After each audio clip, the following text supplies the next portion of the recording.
樣嘅 just for fun。唔係，我去到嗰個位，其實我真係鬥氣。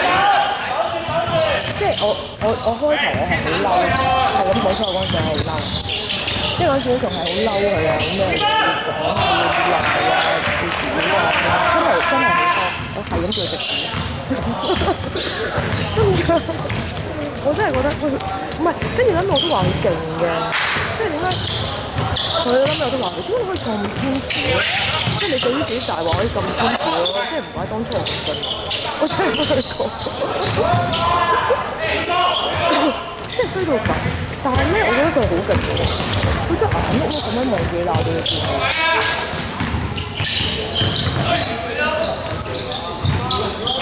唔係，即係可能係另一個方法㗎，我唔知啊，我真係唔知佢眼碌碌問咁多問到狗啊！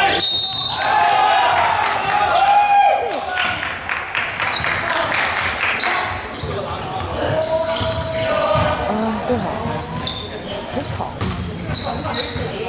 係啊，裝作無邊嗰個嘅氣氛，呢個鍾嘉欣師妹嗰隻喊氣令佢走紅。網上咩啊？點擊率，我都冇點擊嗰段嘢啊！啲人話好睇嘛，算啦，我真係咁無聊。唔係咁聽啦，我自己即係其實諗闊啲咁啦，咁我自己坐低諗闊啲咁，其實完咗啦，件事先完咗啦。唔係我都鬧咗，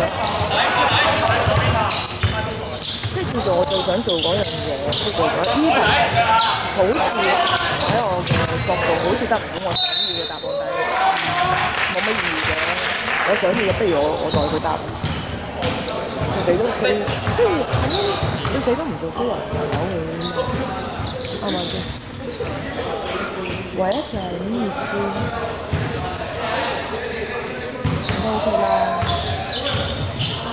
唔係，即係我覺得都唔好逃避，即係勇敢面對一下，好似有咩變咧。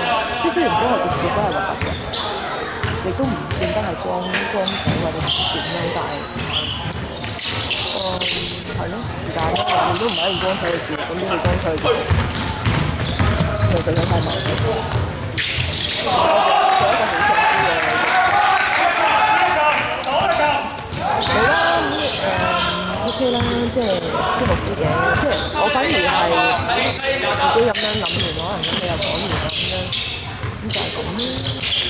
亦都係做咗我想做嘅嘢，就係算啦。人哋亦都俾我做我想做嘅嘢，咁我都覺得 OK 啦。最起碼唔係同你紙板對咁好俾面，但係其實因為都係嘅，即係其實要唔付出俾錢咧，就可以咁樣拍咧就即刻拎手走喎，仲積極就跳，阿崩跳咁。